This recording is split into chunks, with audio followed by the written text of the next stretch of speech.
ಹೊಟ್ಯಾಗಿನ ಕೈ ಇಟ್ಕೊಂಡು ಬಾಯಾಗ ಇಟ್ಕೋಬೇಕು ಅನ್ನೋದ್ರಾಗ ಹೊರಗೆ 4 ಮಂದಿ ಜಗಳ ಮಾಡ್ತಾರೆ. ಜಗಳ ಮಾಡಾಕತ್ತಿದ್ದ ಶಬ್ದ ಕಿವಿಗೆ ಬಿತ್ತಂದ್ರೆ ಪಟ್ನ ತಾಟ್ ಬಿಟ್ಟು ಅವನು ಹೊರಗೆ ಬರ್ತಾನ. ನಿನಗೆ ಯಾರು ಆಮಂತ್ರಣ ಕೊಟ್ಟಿದ್ರಿಲ್ಲ ಬಾ ಅಂತೇಳಿ? ಯಾರು ಆಮಂತ್ರಣ ಕೊಟ್ಟಿದ್ರ ನಿನಗಿಲ್ಲಿ? ಮತ್ತು ಇಲ್ಲಿ ಕರಿಲಾರ್ದಂಗೆ ಬರ್ತಿದ್ದಿ, ಇಲ್ಲಿ ಕರೆದ್ರೂ ಬರಾಕ ವಿಚಾರ ಮಾಡ್ತೀವಿ ಅಂದ್ರೆ ಕೆಟ್ಟದ್ದಕ್ಕೆ ಭಾಳ ಪ್ರಚೋದನೆ ಐತೆ ಅಂತ ತಿಳ್ಕೊಬೇಕಲ್ಲ ನಾವೆಲ್ಲ. ಒಳ್ಳೆಯದ್ರ ಬಗ್ಗೆ ಚಿಂತನೆ ಇಲ್ಲ ನಮಗೆ, ಕೆಟ್ಟದ್ರ ಬಗ್ಗೆ ಭಾಳ ಲಕ್ಷ್ಯ ಐತಿ. ಅಲ್ಲಿ ಯಾರು ಇದ್ರು ಮತ್ತೆ ನಿಂತ್ಕೊಂಡು ನೋಡ್ತಾನೆ. ಹಂಗೆ ಸ್ವಲ್ಪ ಏನಾರು ಆರಾಮ್ ಕಾಣ್ತಾನೆ, ಬಕ್ಕಣದ ಪೆಟ್ರೋಲ್ ಇಟ್ಕೊಂಡು ಹೋಗಿರ್ತಾನೆ. ಉಗಿದ್ನ ಹತ್ತಬೇಕದು, ಉಗಿಬೇಕು ದಗ ದಗ ದಗ ದಗ ದಗ ಅಂತೇಳಿ ಹಂಗೆ ಮಾಡುವಂಥ ಪ್ರಯತ್ನವನ್ನು ಮಾಡ್ತಾನೆ.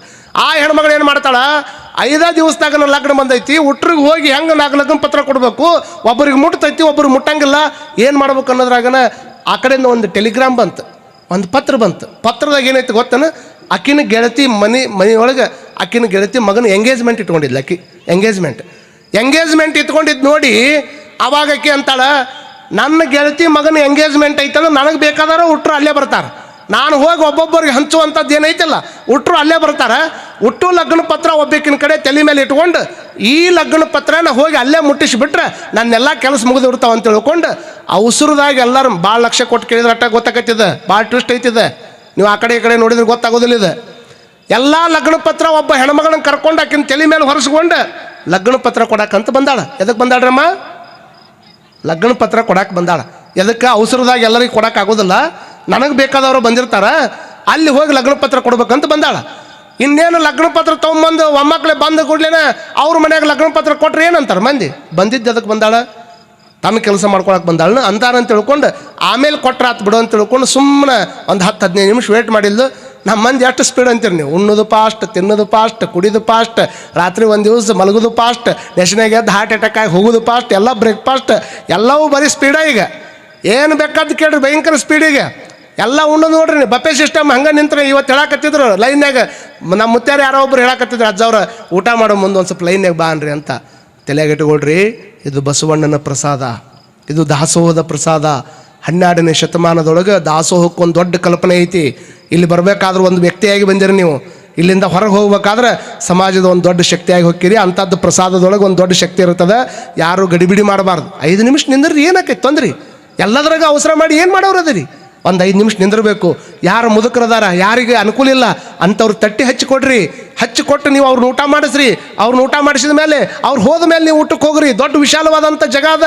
ದಿವಸ ದೊಡ್ಡ ದೊಡ್ಡ ವ್ಯಕ್ತಿಗಳು ಇವು ಭಾಳ ವಿಶೇಷವಾದಂಥ ಪ್ರಸಾದ ಮಾಡ್ಸಕತ್ತಾರ. ನಿನ್ನೊಂದು ಹುಗ್ಗಿ ಮಾಡಿದ್ರು, ಬಹುತೇಕ ಅಂಥ ಹುಗ್ಗಿ ಉಂಡಿದ್ದು ಫಸ್ಟ್ ನಾವು. ಭಾರಿ ಅದ್ಭುತ ಹುಗ್ಗಿ ಮಾಡಿದ್ರು. ಇಂಥ ಚಲೋ ಚಲೋ ಪ್ರಸಾದವನ್ನು ನಿಮಗಾಗಿ ಸಿದ್ಧ ಮಾಡಕತ್ತಾರ.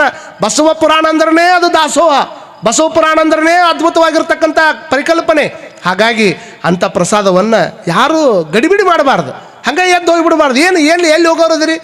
ಎಲ್ಲಿ ಹೋಗಿ ಏನು ಮಾಡೋರಿದ್ರಿ? ಓಡ್ಕೊಂತ ಅಲ್ಲಿಗೆ ಹೋದ್ರಿ, ಅತ್ತಿಂದ ಮನೆಗೆ ಹೋದ್ರಿ, ಮನೆಯಿಂದ ಎಲ್ಲಿ ಹೋಗೋರದ್ರಿ ಹೇಳ್ರಿ ನಂಗೆ? ಮನೆಯಿಂದ ಮುಂದೆ ಎಲ್ಲಿ ಹೋಗೋರದ್ರಿ? ಒಂದು ದಿವಸ ಎಲ್ಲರೂ ಹೋಗೋರು ಅದಾರ, ಎಲ್ಲಿಗೆ ಹೋಗ್ಬೇಕಾಗೈತಲ್ಲ. ಇಲ್ಲಿ ಮ್ಯಾಕ್ ಕುಂತೀನಂದ್ರೆ ನಾನು ಹೋಗೋವನ ಅಲ್ಲಿ, ನೀವು ಹೇಳೋವಲ್ರಲ್ಲ, ನಾ ಹೇಳ್ಕೊಳಕತ್ತೀನಿ. ನಾ ಯಾಕೆ ಹೇಳಿ ಮತ್ತೆ ಹಿಂದಗಡೆ ನಾ ಹೇಳ್ಕೊಂಡು ಬಿಡೋ ಮ್ಯಾಕ್ ಕೂತ್ಕೊಂಡು ನಾ ಹೋಗೋವನ ಅಂತೇಳಿ ನಿಮ್ಮ ಕೈ ಮಾಡಿದ್ರೆ ನಾವು ಹೋಗೋರು ಅನ್ಬೇಕಲ್ಲ. ಹೋಗೋ ನಿಮ್ಮ ಏನು ಹಣಿ ಬಡ್ಕೋಬೇಕಾಗಿದ್ರಿ? ವಿಚಾರ ಮಾಡ್ಕೊಳ್ರಿ. ಅದಕ್ಕೆ ಶಾಂತ ರೀತಿಯಿಂದ ಹೋಗ್ಬೇಕು. ಆದ್ರೆ ಅಲ್ಲಿ ಹೆಣ್ಮಗಳು ಏನು ಲಗ್ನ ಪತ್ರ ತಂದಾಳ, ಎಲ್ಲರೂ ಮನ್ಯಾಗ ಉಂಡು ಹೊಂಟು ಬಿಟ್ರು. ಅವರು ಹೊಂಟು ಕೂಡ್ಲೇನೆ ಇಷ್ಟು ತಾಪಾಗಕತ್ತಕ್ಕಿಗೆ 5 ದಿವಸದ ಲಗ್ನ ಐತಿ. ಇಲ್ಲಿ ನೋಡಿದ್ರೆ ಅರ್ಜೆಂಟ್ ಹೊಂಟಾರ. ಇನ್ನು ನಾನು ಲಗ್ನ ಪತ್ರ ಕೊಡಬೇಕು. ಒಬ್ಬೊಬ್ಬರಿಗೆ ಹೋಗಿ ಒಂದೊಂದು ಕೊಟ್ಟು ಇಂಥ ತಾರೀಕು ಹಿಂಗೈತಿ, ಇಂಥ ತಾರೀಕು ಹಿಂಗೈತಿ, ನೀವು ಬರ್ಬೇಕು ಅನ್ನೋದು ಭಾಳ ಲೇಟ್ ಆಕೈತೆ ಅಂತ ತಿಳ್ಕೊಂಡು ಬಿಟ್ಟೆ ಶಾರ್ಟ್ ಮಾಡ್ಕೊಂಡು ನೋಡ್ರಿ. ಏನು ಹೇಳಬೇಕಾಗಿತ್ತು ಅದನ್ನು ಸ್ವಲ್ಪ ಕಮ್ಮಿ ಮಾಡ್ಕೊಂಡು ಎಲ್ಲರ ಕೈಯಾಗ ಲಗ್ನ ಪತ್ರ ತೊಗೊಳಕಿ, ಹಿಂಗೆ ಕೈಯಾಗ ಕೊಡಾಕಿ, ನಮ್ಮ ಮನೆಗೆ 1ಕ್ಕೆ 2ಕ್ಕೆ ಬರ್ರಿ. ಎಲ್ಲರ ಕೈ ಲಗ್ನ ಪತ್ರ ತೊಗೊಳಕಿ, ಹಿಂಗೆ ಕೊಡಾಕಿ, ನಮ್ಮ ಮನೆಗೆ 1ಕ್ಕೆ 2ಕ್ಕೆ ಬರ್ರಿ, 1ಕ್ಕೆ 2ಕ್ಕೆ ಬರ್ರಿ, 1ಕ್ಕೆ 2ಕ್ಕೆ ಬರ್ರಿ. ತಿಳಿದಿಲ್ಲ ನಿಮಗಿದು? ತಿಳಿದೈತಿ? ಯಾಕೆ ನಗಾಕತ್ತೀರಿ ಹೇಳ್ರಿ ನೀವು? 1ಕ್ಕೆ 2ಕ್ಕೆ ಕೇಳಿ ನೀವು ಹೆಂಗೆ ನಗಾಕತ್ತೀರಲ್ಲ, ಅಲ್ಲಿ ಯಾರು ಇಸ್ಕೊಳಕತ್ತಿದ್ರು ಅವರು ಹಂಗೆ ನಗಾಕತ್ತಿದ್ರು. ಅವ್ರು ಹೋಗ್ಲಿ ಬಿಡ್ರಿ. ಯಾರು ಮದುವೆ ಕಾರ್ಡ್ ಹೊತ್ಕೊಂಡು ಬಂದಿದ್ದಾರ ಆಕಿಗಾರ ತಿಳೋಳಕ್ಕೆ ಬೇಕು ಬೇಡ, ಈಕಿನ ಕರ್ಕೊಂಡು ಅದನ್ನು ಹೊರಿಸ್ಕೊಂಡು ಕೊಡಾಕಂತ ಬಂದಾಳ.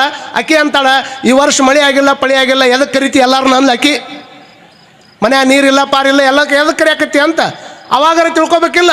ಅವಾಗ ನೀರಿಲ್ಲ ಅಂದ್ರೂ ಸಹಿತ ತಿಳ್ಕೊಳ್ಳಾರ್ದಂತೆ ಹೆಣ್ಮಗಳು ಆಕೇನು ಅನ್ಬೇಕು ನೋಡ್ರಿ, ಮನ್ಯಾಗ ನೀರಿಲ್ಲ ಅಂದ್ರೆ ಟ್ಯಾಂಕರ್ನಾಗ ತರ್ತೀನಿ ನಾನು, 1ಕ್ಕೆ ತಪ್ಪಿಸೋಲ್ರಕ್ಕ 2ಕ್ಕೆ ಬರಬೇಕಂದ್ಲಕ್ಕಿ.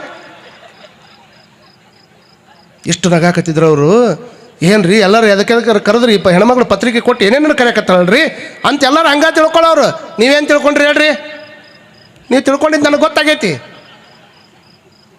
ನೋಡ್ರಿ. ನೀವು ಹೆಂಗೆ ತಿಳ್ಕೊಂಡಿದ್ರೆ ಹಂಗೆ ತಿಳ್ಕೊಂಡಿದ್ರು. ಆಕಿನ ಭಾವನೆ ಏನಿತ್ತು? 1ನೇ ತಾರೀಕಿನ ಮಗನ ಎಂಗೇಜ್ಮೆಂಟ್ ಅದ, 2ನೇ ತಾರೀಕಿನ ದಿವಸ ಅಕ್ಕಿ ಕಾಳು ಲಗ್ನ ಅದಾವ. ಒಂದಕ್ಕೆ ತಪ್ಪಿಸೋಳ್ರಕ್ಕೆ 2ನೇ ತಾರೀಕಿನ ದಿವಸ ಮಗನ ಎಂಗೇಜ್ಮೆಂಟ್ ಅಲ್ಲ, ಮಗನ ಮದುವೆಗೆ ಎಲ್ಲರೂ ಬರಬೇಕನ್ನುವಂಥ ಭಾವನೆ ಆಕಿಂದ ಐತಿ. ಹೇಳುವ ವಿಷಯ ಶಾರ್ಟ್ ಆಗಿದ್ದಕ್ಕೆ ಹೆಂಗೆ ನಗಿ ಹುಟ್ಟಿತ್ತು ಹಂಗೆ ನಗಿ ಹುಟ್ಟುತ್ತದೆ. ನಾನು ನಿಮಗೆ ಬೇಡ್ಕೊಳ್ಳೋದು ಏನಂದ್ರೆ, ನಿನ್ನೆ ತಪ್ಪಿಸಿದ್ರೆ ಇವತ್ತು ತಪ್ಪಿಸೋಳ್ರಕ್ಕೆ, ನಾಳೆ ಮಾತ್ರ ಒಟ್ಟ ಪುರಾಣ ತಪ್ಪಿಸ್ಬಾಡ್ರಿ ಅನ್ನೋದು ಇವತ್ತಿನ ಪ್ರವಚನದ ಕೊನೆಯ ಮಾತು ಅನ್ನುವಂಥದ್ದನ್ನು ಈ ಸಂದರ್ಭದೊಳಗೆ ಹೇಳುತ್ತಾ ಎಲ್ಲರನ್ನ ಕರ್ಕೊಂಬರ್ಬೇಕು. ಯಾಕಂದ್ರೆ ನಾಳೆ ಬಸವಣ್ಣನ ತೊಟ್ಟಿಲ ಕಾರ್ಯಕ್ರಮ ಐತಿ. ಇದು ಭಾಳ ಶಾರ್ಟ್ ಆಗಿರೋದ್ರಿಂದ ಯಾವಾಗ ನಮಗೂ ಒಂದು ಗಂಡು ಮಗು ಬೇಕು ಅಂತ ತಿಳ್ಕೊಂಡು ಎಲ್ಲ ದೇವರನ್ನು ಕೇಳೋದಾಯ್ತು, ಎಲ್ಲ ಮಾಡೋದಾಯ್ತು. ವಿಚಾರ ಮಾಡಿಕೊಡ್ರಿ. ಅಲ್ಲೊಬ್ಬರು ಯಾರೋ ಹೇಳಿದರು, ಮಾದಲಾಂಬಿಕೆಗೆ ಹೇಳಿದ್ರಂತೆ, ನೋಡು ಬಾಗೇವಾಡಿ ಒಳಗೆ ನಂದೀಶನ ದೇವಸ್ಥಾನ ಏನೈತಲ್ಲ, ನಂದಿ ಬಸವಣ್ಣನ ದೇವಸ್ಥಾನ, ಅಲ್ಲಿ ಪುರಾಣ ಪ್ರವಚನ ನಡೆದದ. ಅಲ್ಲಿ ಹೋಗು, ಕುತ್ಕೊಂಡು ಪ್ರವಚನ ಕೇಳಿ ಸಂಕಲ್ಪ ಮಾಡಿಕೊಂಡೆ ಅಂದರೆ ನಿನ್ನ ಇಷ್ಟಾರ್ಥವನ್ನು ಈಡೇರಿಸುವಂಥ ದೊಡ್ಡ ಶಕ್ತಿ ಬಾಗೇವಾಡಿ ಬಸವಣ್ಣ ನಂದೀಶಿಗೈತಿ. ಅಲ್ಲಿ ಹೋಗಿ ಪುರಾಣ ಕೇಳು ಅಂತ ಹೇಳಿದರು. ಬಂದು ನೋಡ್ರಿ, ಗಂಡನ ಮನೆಯಿಂದ ತವ್ರ ಮನೆಗೆ ಬಂದು ದಿವಸ ಪ್ರವಚನ ನಡೀತಿತ್ತು. ಪ್ರವಚನದಾಗ ಹೋಗಿ ಕುಂದಿರ್ತಿತ್ತು. ಅವಾಗ ಹೋಗಿ ಪ್ರವಚನದಾಗ ಒಂದು ಮಾತನ್ನು ಅವ್ರು ಹೇಳಿದ್ರಂತ, ಯಾರಿಗೆ ತಮ್ಮ ಇಷ್ಟಾರ್ಥಗಳನ್ನು ಪಡ್ಕೋಬೇಕಾಗ್ಯದ, ಯಾರಿಗೆ ಮಕ್ಕಳ ಭಾಗ್ಯ ಬೇಕಾಗ್ಯದ, ಯಾರಿಗೆ ಮಕ್ಕಳ ಕೊರತೆ ಅದ, ಅವರು ಒಂದಿಷ್ಟು ನಂದೀಶನ ವ್ರತವನ್ನು ಮಾಡಿದರೆ ಆ ನಂದೀಶನ ವ್ರತವನ್ನು ಪರಿಣಾಮಕಾರಿಯಾಗಿ ಅಚ್ಚುಕಟ್ಟುತನದಿಂದ ನೇಮಗಳ ಮುಖಾಂತರವಾಗಿ ಮಾಡಿದರೆ ಆತಗೆ ನಂದೀಶ ಆಶೀರ್ವಾದ ಮಾಡ್ತಾನಂತ ದೂರ ಕುತ್ಕೊಂಡು ಕೇಳಿದ್ಲು ಅಮ್ಮ. ದೂರ ಕುತ್ಕೊಂಡು ಕೇಳಿದ್ಲು ಮಾದಲಾಂಬಿಕೆ. ನೀವು ಹೆಂಗೆ ಕೇಳಾಕತ್ತೀರಲ್ಲ ಇವಾಗ, ಇದ್ರೊಳಗೆ ಒಂದು ದೊಡ್ಡ ಶಕ್ತಿ ಇರ್ತೈತಿ. ಇವು ಶಬ್ದನ ನೀವು ಅನ್ಬೋದು, ಅದ್ರಾಗ ಏನೈತ್ರಿ ಅಜ್ಜರ ಪುರಾಣದಾಗ? ಇವು ಶಬ್ದನ. ಇದು ಮಹಾತ್ಮರ ಚರಿತ್ರೆ. ನಮ್ಮ ಚರಿತ್ರೆ ಕೇಳಕ್ಕೆ ಯಾರು ಕುಂದಿರ್ತಾರಂತ ಮಾಡ್ರಿ ನೀವು ಒಂದು 50 ಲಕ್ಷ ರೂಪಾಯಿ ರೊಕ್ಕ ಕೊಡ್ತೀನಿ ರೀ ಅಜ್ಜರ್, ನಮ್ಮ ಚರಿತ್ರೆ ಹೇಳಂದ್ರೆ ಹೇಳ್ತೀವಿ ನಾವು? ತಡ್ರಿ ಅಜ್ಜರ್ ಬಂದಿರಿ, ನಮ್ಮದು ಒಂದು ಸ್ವಲ್ಪ ಮನಿದೆಲ್ಲ ಲಿಸ್ಟ್ ಕೊಡ್ತೀನಿ ನಿಮ್ಮ ಕೈಯಾಗ, ಸ್ವಲ್ಪ ಪುರಾಣದಾಗ ಹೇಳಿ ಹೋಗಂದ್ರೆ ಹೇಳಕ್ಕಾಕತಿ. ಮತ್ತು ನಾ ಹೇಳಕ್ಕೆ ರೆಡಿ ಆದ್ರೆ ಇಷ್ಟು ಮಂದಿ ಕೂತ್ಕೊಂಡು ಕೇಳ್ತಾರೆ. ನಿಮ್ದು ಯಾವ್ದಾರು ಊರನ್ನ ಮಂದಿ ಚರಿತ್ರೆ ಹೇಳಿದ್ರೆ ಕೇಳಂಗಿಲ್ಲ. ಯಾರು ಮಹಾತ್ಮರಾಗಿ ಹೋಗ್ಯಾರ ಅಂಥವ್ರ ಚರಿತ್ರೆಯನ್ನು ಜಗತ್ತು ಕೇಳ್ತದೆ ಹೊರತಾಗಿ ಯಾರು ಚಾರಿತ್ರ್ಯವಂತರದಾರ, ಯಾರು ಲೋಕ ಉಪಯೋಗಿಯಾಗಿ ಹೋಗ್ಯಾರ, ನೀನು ಯೋಗಿ ಆಗಲಿಲ್ಲ ಅಂದರೂ ಪರವಾಗಿಲ್ಲ, 4 ಮಂದಿಗೆ ಉಪಯೋಗ ಆಗುವಂಥ ಜನೋಪಯೋಗಿ ಆಗಿರುವಂಥ ಕೆಲಸವನ್ನು ಈ ನಾಡಿನಾಗ ಮಾಡಿದ್ರೆ ಅಟ್ಟ ನಿಮಗೆ ಬೆಲೆ ಬರ್ತೈತೆ ಹೊರತಾಗಿ ಬರೀ ನಮ್ಮ ಮನೆಗೆ ನಾವು ದುಡ್ಕೊಂಡು ಹೋದ್ರೆ ಯಾರು ಕೇಳೋರು ನಮ್ಮನ್ನು? ನಾಳೆ ನಿಮ್ಮ ಮಕ್ಕಳ ನಿಮ್ಮ ಫೋಟೋ ಇಟ್ಟು ಪೂಜೆ ಮಾಡೋಂಗಿಲ್ಲ. ಇವತ್ತು ಮುಂಜಾನೆ ಇದನ್ನು ಇಟ್ಟಿರ್ತಾರೆ, ಮತ್ತೊಂದು ಅದನ್ನು ಇಟ್ಟಿರ್ತಾರೆ. ಹಾಗಾಗಿ ಯಾವಾಗ ಮಕ್ಕಳು ಕೊರಗನ್ನೋದು ಎಲ್ಲರಿಗೂ ಇರೋದು, ಅದು ಎಷ್ಟು ಮಂದಿ ಮಕ್ಕಳಿಗೆ ಕೊರಗಿರ್ತೈತೆ ಅಂತ ಮಾಡಿರಿ. ಹಂಗೆ ಆ ತಾಯಿಗೆ ಇರ್ಬೇಕಾದ್ರೆ ನಂದೀಶನ ವ್ರತವನ್ನು ಮಾಡಕತ್ಲು. ನಂದೀಶನ ವ್ರತವನ್ನು ಮಾಡ್ತಾ ಇರೋದು, ದಿವಸ ಪುರಾಣ ಕೇಳೋದು, ದಿವಸ ಒಂದಿನ ಪುರಾಣವನ್ನು ಅಲ್ಲಿ ಕುತ್ಕೊಂಡು ಕೇಳೋದು, ಅದರ ಜೊತೆಗೆ ಭಾಳ ಶಾಂತಳಾಗಿ ಆಕೆ ನಂದೀಶನ ವ್ರತವನ್ನು ಮಾಡಬೇಕಾದ್ರೆ ಭೀಮಕವಿಗಳು ಬರೀತಾಳೆ, ಸುಳ್ಳು ಮಾತಾಡೋದಲ್ಲ, ಸುಳ್ಳಿನ ಶಬ್ದ ಕಿವಿಗೆ ಬಿದ್ದರೆ ನನ್ನ ವ್ರತ ಹಾಳಾಕೈತೆ ಅಂತ ತಿಳ್ಕೊಂಡು ಮಂದಿ ಕೂಟ ಮಾತಾಡ್ತಿದ್ದಿಲ್ಲ ಅಂತ ಹೆಣ್ಮಗಳು. ಹೆಂಗೈತೆ ನೋಡ್ರಿ ವ್ರತ. ಸುಳ್ಳು ಮಾತಾಡೋದು ದೂರ ಹೊಡಿತೀರಿ.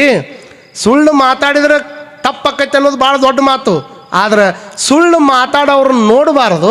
ಸುಳ್ಳಿನ ಮಾತುಗಳು ಕಿವಿ ಒಳಗೆ ಬಿದ್ದರೆ ನನ್ನ ವ್ರತ ಹಾಳಾಕೈತೆ ಅಂತ ತಿಳ್ಕೊಂಡು ಸುಳ್ಳು ಹೇಳೋರನ್ನು ನೋಡ್ತಿರ್ಲಿಲ್ಲ, ಅಪ್ಪಿ ತಪ್ಪಿ ಇಂಥ ವಿಚಾರವನ್ನು ಮಾತಾಡ್ತಿರ್ಲಿಲ್ಲ. ಮತ್ತು ಆಕೆ ಅಂತಿದ್ಲು, ಸುಳ್ಳು ಹೇಳೋರು ಒಂದು ಭಾಗ ಆದ್ರೆ ಮತ್ತೊಬ್ಬರ ಮನೆ ವಿಚಾರವನ್ನು ಅಪ್ಪಿ ತಪ್ಪಿ ಮಾತಾಡಿದ್ರೆ ವ್ರತ ಹೋಗ್ತದೆ. ಮತ್ತೊಬ್ಬರ ಮನೆ ವಿಚಾರ ಮಾತಾಡಕ್ಕೆ ಹೋಗ್ಬಾರ್ದು. ಕೆಲವು ಮಂದಿ ಮಾತಾಡ್ತಿದ್ದು ಬರೀ ಮತ್ತೊಬ್ಬರದ ಮಾತಾಡ್ತಾರೆ. ಅವರು ನಮ್ಮ ಮನ್ಯಾಗ ಏನೈತಿ ಒಟ್ಟ ವಿಚಾರ ಮಾಡೋಂಗಿಲ್ಲ. ಅವ್ರು ಹಂಗಂತ ನೋಡು, ಇವ್ರು ಹಿಂಗಂತ ನೋಡು, ಇವ್ರ ಮನ್ಯಾಗ ಹಂಗಂತ ನೋಡು. ಇದು ಒಂದು ದೊಡ್ಡ ಇಂಟರ್ನೆಟ್ ವ್ಯವಸ್ಥೆ ಐತೆ ಅಯ್ಯವ್ವ. ಬರೀ ಅವ್ರದ್ದು ಮಾತಾಡೋದು, ಮತ್ತೊಬ್ರದ್ದು ಮಾತಾಡಿ ಏನು ಮಾತಾಡೋರು? ಬೇರೆಯವ್ರ ಬಗ್ಗೆ ಚಿಂತನೆ ಮಾಡೋಕೆ ಹೋಗ್ಬೇಡ್ರಿ. ಕಾರಣ ಏನು ಅಂತಂದರೆ ಅವ್ರು ನಿಮ್ಮ ಚಿಂತನೆಯನ್ನು ಮಾಡೋಕತ್ತಿಲ್ಲ, ಅವರ ನಿಮ್ಮ ಚಿಂತನೆ ಮಾಡೋಕತ್ತಿಲ್ಲ ಅಂದರೆ ಅವ್ರ ಚಿಂತೆ ಮಾಡಿ ನೀವೇನು ಮಾಡೋರು ಅದರಿ? ಭಗವಂತ ನನಗೊಂದು ಅದ್ಭುತವಾದಂಥ ದೊಡ್ಡ ಶಕ್ತಿಯನ್ನು ಕೊಟ್ಟಾನ, ನಿಮಗೂ ಒಂದು ಅದ್ಭುತವಾದಂಥ ಶಕ್ತಿ ಕೊಟ್ಟಾನ. ಇದನ್ನೆಲ್ಲ ಅರ್ಥಕೊಂಡು ನಾವು ಬದುಕಬೇಕಾಗ್ಯದ. ನಾನು ನನ್ನ ಬಗ್ಗೆ ವಿಚಾರ ಮಾಡಬೇಕು. ನಾನು ನನ್ನ ಬಗ್ಗೆ ವಿಚಾರ ಮಾಡೋದ್ರ ಜೊತೆಗೆ ಯಾವುದಕ್ಕಾಗಿ ನನ್ನ ಭಗವಂತ ಈ ಭೂಮಿ ಮೇಲೆ ತಂದಾನ ಅದ್ರ ಬಗ್ಗೆ ವಿಚಾರ ಮಾಡಬೇಕು. ಯಾವ ಕಾರಣಕ್ಕಾಗಿ ನಾವು ಬದುಕಬೇಕು ಅದ್ರ ಬಗ್ಗೆ ವಿಚಾರ ಮಾಡಬೇಕು. ನಮ್ಮ ಇದಕ್ಕೆಲ್ಲದಕ್ಕೂ ಬೆಲೆ ಕಟ್ಬೋದು ರೀ, ವಸ್ತುಗಳಿಗೆ ಎಲ್ಲದಕ್ಕೂ ಬೆಲೆ ಕಟ್ಬೋದು, ಆದರೆ ಬದುಕಿಗೆ ಬೆಲೆ ಕಟ್ಟೋಕ್ಕಾಗೋದಿಲ್ಲ. ಅಂಥ ಮಹತ್ವವಾದಂಥ ಬದುಕನ್ನು ಹೆಂಗೆ ಬದುಕಬೇಕು ಅನ್ನುವಂಥದ್ದನ್ನು ತಿಳ್ಕೊಬೇಕಾದ್ರೆ ದಿವಸ ಬಸವ ಪುರಾಣವನ್ನು ನಾವೆಲ್ಲ ಕೇಳ್ಕೊಬೇಕಾಗ್ತದೆ. ಆ ಹಿನ್ನೆಲೆಯಲ್ಲಿ ಆ ವ್ರತವನ್ನು ಮಾಡಬೇಕಾದ್ರೆ ಯಾವುದನ್ನು ಕೆಟ್ಟದ್ದನ್ನು ಕೇಳ್ತಿರಲಿಲ್ಲ. ಆ ವ್ರತವನ್ನು ಮಾಡೋ ಮಟ್ಟ ಬಾಯಿಯೊಳಗೆ ನೀರು ಹಾಕ್ತಿರಲಿಲ್ಲ. ಅಷ್ಟೇ ಅಲ್ಲ, ಯಾವುದಾದ್ರೂ ಗಂಡು ಮಕ್ಕಳು ಕಂಡು ಅಂದ್ರೆ ಸಾಕ್ಷಾತ್ ನಂದೀಶನ ಕಂಡಂಗೆ ಮಾಡಿ ಆ ಮಕ್ಕಳನ್ನು ಮುದ್ದಾಡೋಳು, ಪ್ರೀತಿ ಮಾಡೋಳು. ಈ ಹುಚ್ಚು ಪ್ರೀತಿಯನ್ನು ಕಂಡು ಮಾದರಸರು ಒಂದು ಮಾತು ಕೇಳ್ತಾರಂತ, ಅಲ್ಲ ಮಾದಲಾಂಬಿಕೆ, ಮಕ್ಕಳು ಬೇಕನ್ನೋದು ನಿಜ, ಆದರೆ ಅಷ್ಟು ಹಟ್ಟಕ್ಕೆ ಬಿದ್ದು ಇಷ್ಟು ವ್ರತ ನಿಯಮಗಳನ್ನು